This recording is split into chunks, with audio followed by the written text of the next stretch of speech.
거듭남과 회심의 관계에 대해서 우리가 조금 봤고, 우리 역사사 계획주의는 항상 이 구원의 소정을 소명이 제일 앞에 있고, 부르심이에요. 소명이 제일 앞에 있고, 그 다음에 중생이에요. 중생. 거듭나고 다시 태어나면 하죠. 다시 태어나고 거듭남의 이제 가장 중요한 정의는 뭐냐면 새로운 생명의 원리가 우리 안에 심겨지는 거예요. 그러면 우리는 죽어 있었단 말인가? 예, 죽어 있었죠. 거듭남은 우리 안에 죽어있던 우리 안에 새로운 생명의 원리가 심기는 거예요.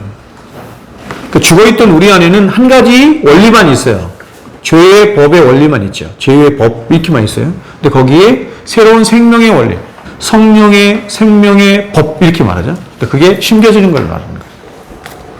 그거를 거듭남이라고 한다. 그래서 우리가 에스겔 골짜기에 마른 뼈들이 살아나는 것처럼 소송하는 거예요. 뭐가요? 영이 소송하는 거죠. 전혀 감각할 수 없었던 감각 세계가 열리는 거예요. 죽어 있을 때는 우리는 뭐만 감각했냐면 이게 육의 세계와 또 정신 세계만 감각을 했어요. 그런데 우리 안에 중생의 역사가 일어나면서 새로운 세계에 대한 감각이 쫙 열린 거예요. 그럼 그 새로운 세계에 대한 감각이 뭐냐? 그게 하나님의 세계다. 영적인 세계다. 이렇게 말합니다. 그리고 이것은 원리거든요. 생명의 원리이기 때문에, 원리라고 하는 것은 디스포지션 체계이죠. 경향성이기 때문에 히라보로는 헥시스, 그 다음에 라틴어로는 하비투스. 이게 철학적인 용어라고 그랬어요. 계속 가는 거예요. 이게 힘이에요. 모든 존재는 힘과 경향성으로 되어 있다. 그래서 계속 가는 거예요. 그쪽으로 가려는 의지를 갖는 거예요. 그러니까 여러분, 회심은 중생으로 말미암아 좁은 의미에서 회심은 한 번 일어나지만 이 생명의 원리는 가만히 있지 못하고 끊임없이 그 방향을 향해서 나아가려는 의지를 가져요. 당연하겠죠. 그렇죠? 그래서 제가 이거 믿음과 연관해서 얘기할 때 그랬잖아요. 우리 안에 있는 살아있는 믿음은 자기가 진짜 살아있는 믿음이요, 구원하는 믿음이요, 생명 있는 믿음이라는 것을 스스로 자꾸 증명하려고 해. 그래서 삶의 열매로 나타나는 거예요. 그러니까 이게 다 그리스도의 사랑함, 하나님을 앙망함, 거룩에 대한 열망, 여기서 다 나오는 거예요. 그렇게 되니까 그런 그리스도와 반대되는 내 자신을 미워하게 되는 거죠. 부인하게 되는 거죠. 그런 나 때문에 어떻게 돼요? 애통하게 되고 아파하고. 그래서 그런 나 자신이 예전에는 내가 최고였고 내가 주장할 게 있었는데 이제는 아무것도 주장할 게 없는 거예요. 그래서 교회와 하나님과 사람 앞에 어떻게 돼요? 온유해지게 되는 거예요. 그래서 그런 사람은 이제 산을 내려오는 거거든요. 팔복이. 화평케 하는 자로 내려오죠. 그 결국엔 어떻게 돼요? 그 의 때문에 혹은 예수 때문에 고난받는 데까지 나가는 거예요. 그게 그리스도인이죠. 자, 오늘은 율법적 회개와 복음적 회개를 보겠습니다. 넓은 의미에서 신자의 평생의 삶 속에서 계속해서 하나님 앞에서의 회개가 이루어지지 않고 있다고 한다면 회심이, 자, 좀 더 정확하게 회심이 이루어지지 않고 있다면 회심은 두 가지라 그랬어요. 자기 부인과 하나님을 향한 열심이에요. 하나님을 앙망하며 추구하며. 이게 회심이거든요. 그러니까 이게 넓은 의미에서 자신의 평생의 삶 속에서 계속해서 일어나지 않는다고 한다면 뭐에 문제가 있는 거예요? 좁은 의미에서 회심이 일어나지 않을 가능성이 많은 거예요. 그래서 여러분, 열매로 할리, 예수님께서 열매로 할리라라고 하는 것에 가장 중요한 것 중에 하나가 뭐냐면 넓은 의미의 회심이 너희들 안에 있느냐는 거예요. 그게 열매예요. 하나님 우리에게 은혜를 주시는 은혜의 목적은 뭐예요? 은혜의 목적은 우리가 세상에서 잘 되거나 잘 먹거나 뭐 형통하거나 이런 데 목적이 있잖아요. 은혜는 그런 것과 전혀 상관없는 거예요. 은혜의 목적은 하나님을 향하여서 하나님을 사랑하도록 하는 데 있는 거예요. 하나님께 더 가까이 가도록 하는 데 있는 거예요. 근데 하나님이 그렇게 우리들에게 은혜를 주시는, 은혜를 흘려보내도록 하는, 그래서 우리 안에 은혜가 충만하도록 하는, 그래서 그 은혜로 말미암아 성령이 우리 안에 충만하도록 하는 하나님이 주신 최고의 은혜의 방편이 뭐냐면 그게 기도거든요. 그 기도의 핵심이 뭐냐? 그게 회개예요, 회개. 첫 번째는 좁은 의미의 회심과 넓은 의미의 회심을 이렇게 나누다 보니까, 좁은 의미의 회심이 있지 않은 상태에서 넓은 의미에서의 회심의 증거들이 나타나지 않는 것을 보면서 좁은 의미에서의 회심, 진짜 회심이 일어나지 않는 어떤 사람들이 있구나라고 하는 걸 본 거예요. 하나는 뭐냐면 율법적 회개고, 두 번째는 복음적 회심이다, 이렇게 말. 율법적 회심의 가장 핵심이 뭐냐면 넓은 의미의 회심이 일어나지 않는 거예요. 좁은 의미의 회심과 같이 굉장히 많은 그런 회개의 여러 가지 일들이 일어나긴 있는데 생명이 없으므로 넓은 의미의 회심이 일어나지 않아요. 율법적 회개는 뭐를 율법적 회개라고 해요? 왜 회개예요? 회개의 이유가 뭐예요? 회개의 동인이 뭐예요? 두려움이에요. 맞아요. 지옥에 갈 것에 대한 두려움, 심판받을 것에 대한 두려움. 여러분, 귀신이 예수님 만났잖아요. 그렇죠? 귀신이 예수님에게 뭐라고 얘기했어요? 두려워하는 마음이 있었죠. 그래서 예수님이 이렇게 말한 거잖아요. 귀신들도 믿고 떠느니라. 떨어요. 두려워한단 말이에요. 그래서 나를 무적행으로 보내지 말라고 그러잖아요. 근데 그렇다고 해서 그가 구원을 못 받잖아요. 그렇죠? 그 귀신이 구원받지 못한 가장 궁극적인 이유가 뭐예요? 귀신은 하나님도 더 잘 알아. 우리보다 귀신이 하나님 더 잘 알아. 그렇죠? 예수님 만났을 때 예수님께 뭐라 그랬어요? 다윗의 자손 예수요. 더 잘 알아, 우리보다. 그리고 믿고 떨어. 믿고 떨어. 그러면 여러분, 귀신이 구원받지 못한 궁극적인 이유가 뭐예요? 귀신은 하나님을 사랑하지 않아요. 하나님을 두려워하기도 하고, 하나님 앞에서 떨기도 하고, 지옥불에 던져지는 것을 두려워하기도 하는데, 절대로 하나님을 사랑하지 않아요. 성경에 구원받지 못한 사람들이 지옥에서 뭐 하고 있다 그랬어요? 일을 갈죠. 왜요? 회개하지 않으니까. 자기가 죄인인 걸 아직도 모르는 거예요. 억울하다고 생각하는 거예요. 그래서 일을 가는 거예요. 여러분, 죄가 이렇게 무서운 거예요. 무슨 뜻이냐면, 죄가 얼마나 무서운 거냐면, 지옥에 한 벌이 떨어졌는데도 회개하지 않을 만큼 죄는 끊임없이 하나님을 미워하고 대적하도록 하는 거예요. 그래서 영원한 영벌에 처해지는 거예요. 그래서 일을 가는 거예요. 억울하다는 거예요.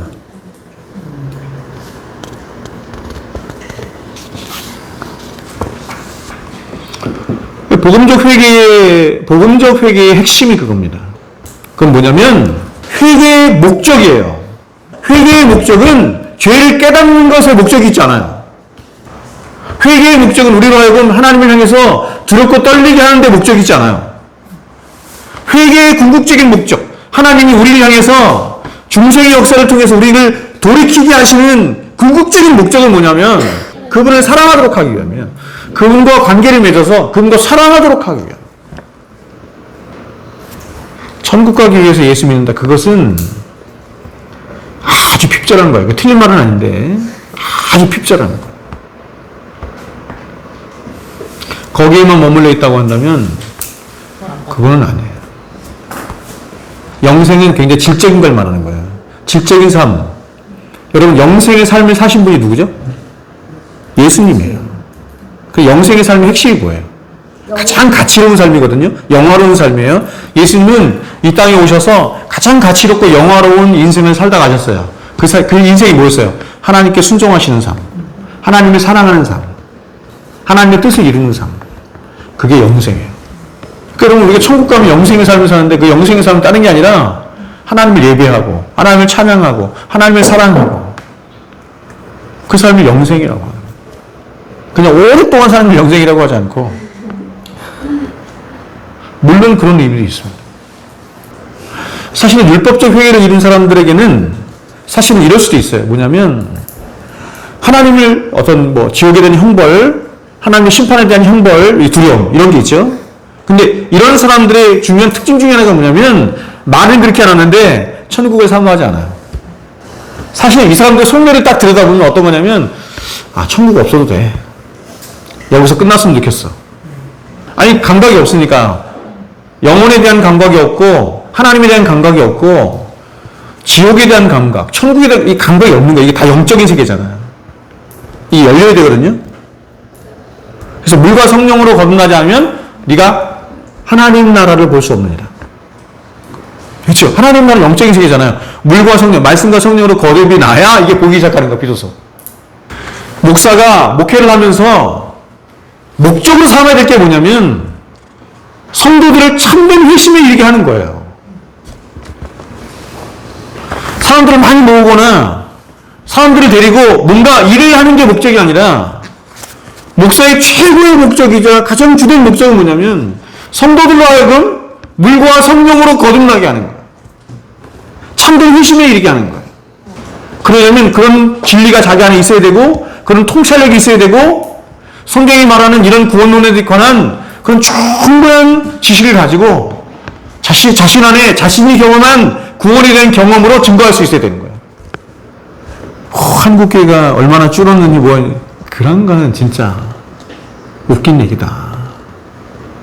언제 이렇게 기독교 2000년 역사에 언제 이렇게 믿는 사람들이 많았던 적이 있었느냐. 사실이에요. 그런 거 걱정할 때가 아닌 거예요. 한국교회가 사람들이 줄었느니 그런 거 걱정하지 않아요. 가장 걱정할 것은 뭐냐면 본질을 잃어버린 것에 대한 걱정을 해야 됩니다. 저는 그렇게 생각해요.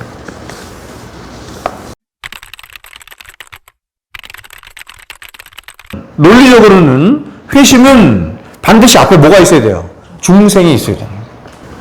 그래서 이 구원이 너무너무 중요하다고 생각하니까 이런 청교도나 이런 사람들이 이 구원을 이렇게 패턴화 시켰어요. 논리화 시키고 패턴화 시킨 거예요.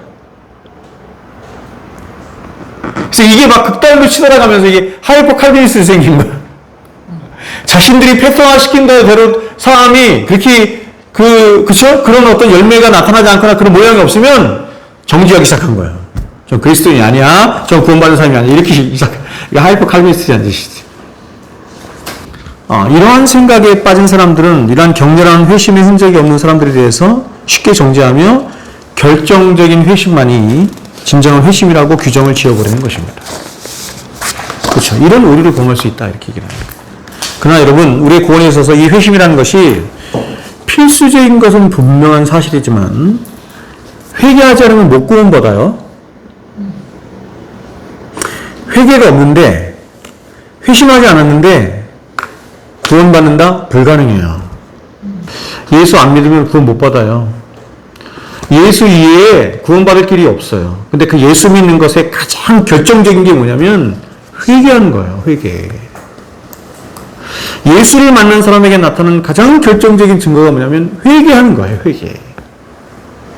그러나 그렇다고 해서 하나님의 모든 백성들이 다 똑같은 방식으로 회심을 경험하는 것은 아니다.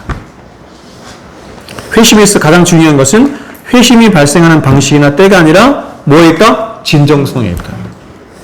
그래서 어떤 사람은 눈물을 펑펑 흘리고도 진짜 회심하지 않은 경우도 있는 것이고, 왜냐하면 악어의 눈물 많잖아요. 눈물 한 방울 흘리지 않은 것도 전인격적인 돌이킴이 있을 수 있는 거예요. 근데 이거를 딱 이렇다라고 얘기하면 안 된다. 그럼에도 불구하고 일반적인 것은 그런 통의 눈물이 동반돼요. 여러분, 점진적인 회심은 주로 누구에게서 나타나죠? 일반적으로 얘기할 때? 모태신앙, 그죠? 모태신앙이라고 하는 것만으로 구원받는 게 아니다. 이런 견해를 카톨릭이 갖고 있는 거예요. 여러분, 카톨릭은 세례와 구원을 같이 봐요. 그러니까 세례를 받는 순간 이미 그 세례에 인치심이 임한다, 이렇게 말을 합니다.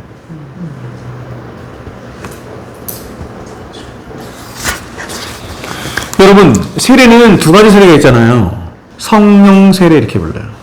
또 하나는 무슨 세례예요? 물 세례죠, 그렇죠? 그러면 교회에서 행하는 세례는 무슨 세례죠? 물 세례죠, 그렇죠?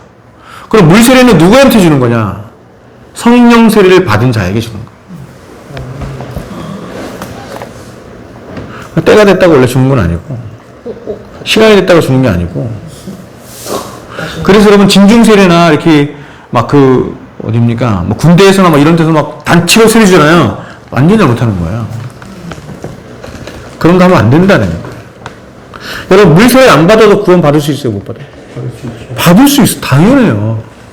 그러면 물세례는 왜 하느냐면 내가 이제 성령 세례를 받은 자로서 내가 예수님을 나의 구주요, 나의 주님으로 영접한 자로서 이제는 나는 그 주님만을 사랑하고 주님만의 영광을 위해서 내가 이렇게 살겠습니다라고 교회 앞에 공포하는 거야.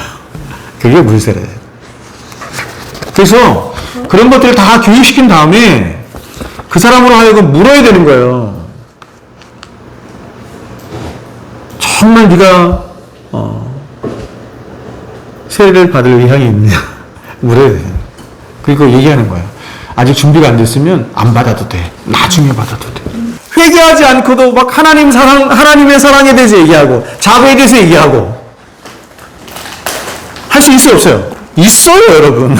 그런 거짓 복음이 굉장히 흉흉한 거예요.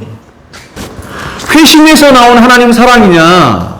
그렇지 않고 막 어떤 감정을 고양시키거나 어떤 다른 방식으로 하나님 사랑 그럴 수 있잖아요, 그렇죠? 회심에서 나온 진정한 사랑이라는 것은 뭐냐면 정말로 자신이 하나님 앞에서 어떤 죄인이라는 것을 진짜로 깨달은 자가 그런 자신을 용서해 주시고 사랑하여 주신 십자가의 사랑을 사랑하여 주신 그 하나님을 사랑하게 되는 거죠. 그게 진짜 회심인 거죠.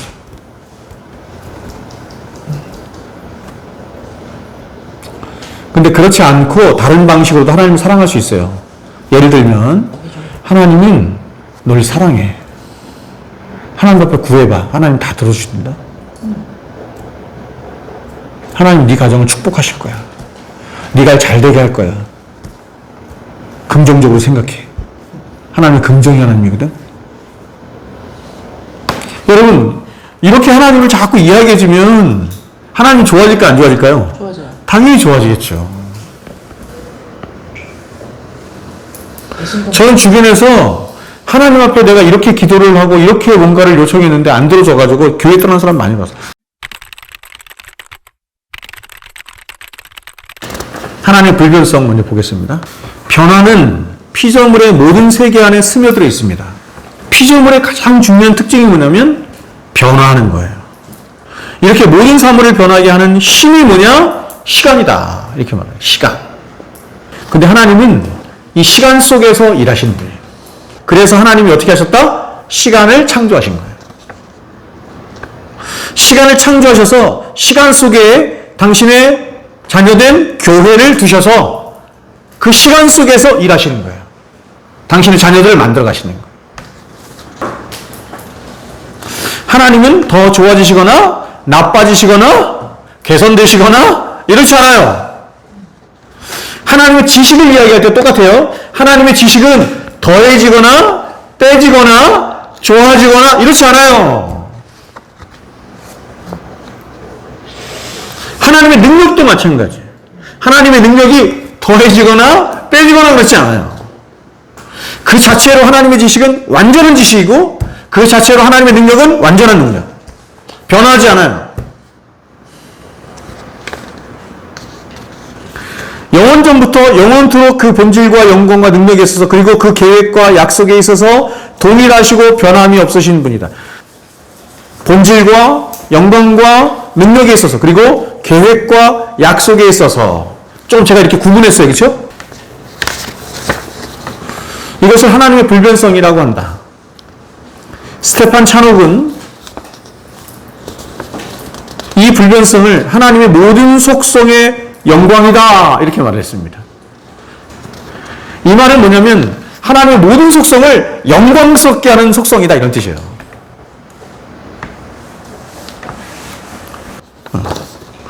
이런 하나님의 불변성에 대해서 웨스트민스터 소리문답 사문은 이렇게 묻고 대답해요. 하나님께서는 어떤 분이십니까? 이렇게 얘기하자. 하나님께서는 영이신데 그분의 존재와 지혜와 능력과 거룩과 공의와 선하심과 진실하심이 무한하시고 영원하시고 마지막이 뭐예요? 불변하신다.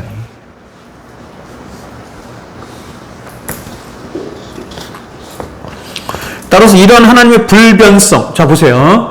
제가 그 하나님의 속성을 여러분들에게 이야기할 때 하나님의 속성을 이렇게 설명하고 하나님의 속성에 대해서 말을 하려고 할 때 뭔가를 설명하고 이야기할 때는 이게 어려운 거예요. 굉장히 설명이 어렵고 사람들이 이야기가 어려우니까 누구랑 비교를 하냐면 피조물과 비교하는 거야.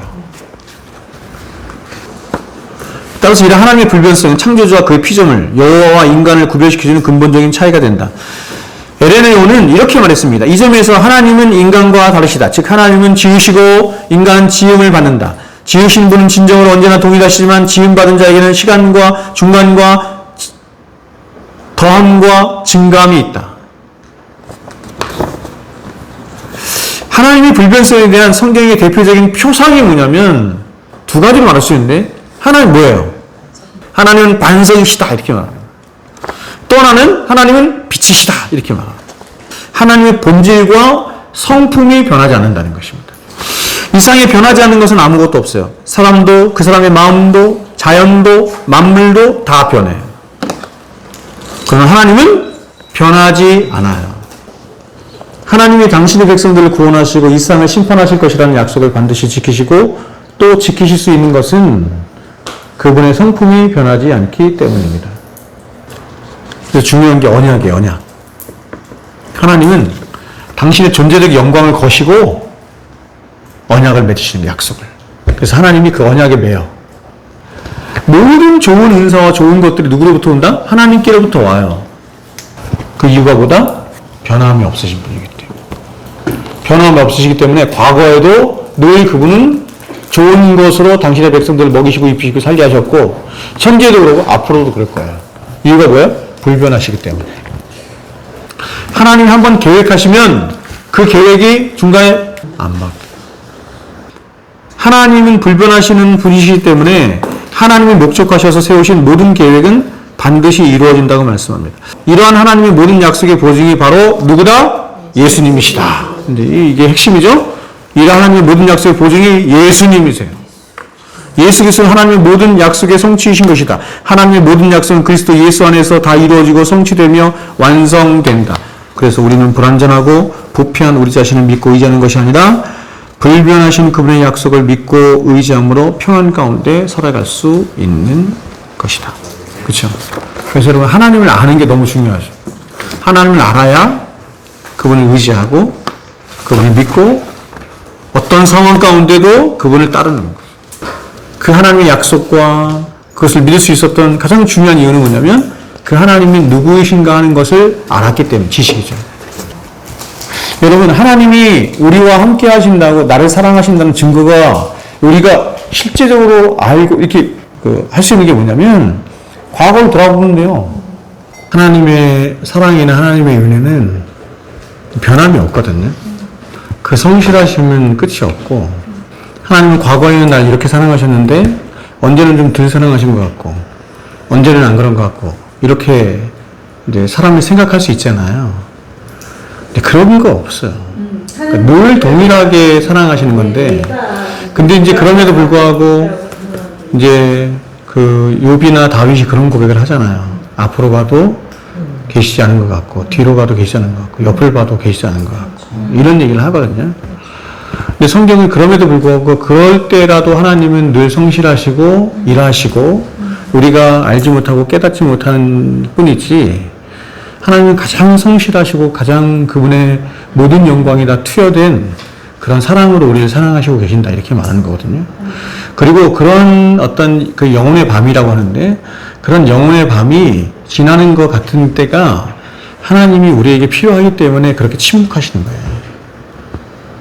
그리고 그렇게 침묵하시는 가장 중요한 이유가 뭐냐면 그렇게 내가 하나님을 느끼지 못하고 하나님의 사랑과 하나님의 은혜를 내가 느끼지 못하고 누리지 못하는 그 어떤 죄의 비참함, 결국은 죄거든요. 그 죄의 비참함을 우리에게 느끼도록 해서, 우리에게 알도록 해서 더 큰 하나님의 그쵸? 그것을 이렇게 상승할 수 있도록 하시는, 말하자면 이제 배고픔을 갖게 하시는 거죠. 그러니까 사람이 그렇잖아요. 이렇게 막 배부를 때는 이렇게 음식이 차려져서도 별로 그런 것처럼 그런 깊은 영혼의 밤을 통과하게 하심으로 그 죄의 잔악성과 그리고 또 내가 죄에 거했을 때 어떤 나의 영혼의 피폐함이 어떤 것인지를 깨닫게 하셔서 결국엔 하나님을 향한 더욱더 큰 갈급함과 이런 마음들을 갖게 하시는 과정이다 이렇게 볼 수 있어요. 그리고 그런 죄의 가장 중요한 것 중에 하나는 뭐냐, 내가 하나님의 사랑을, 하나님의 은혜를 깨닫지 못하는 것게 하는 죄의 가장 중요한 것 중에 하나가 뭐냐면 교만이에요. 교만.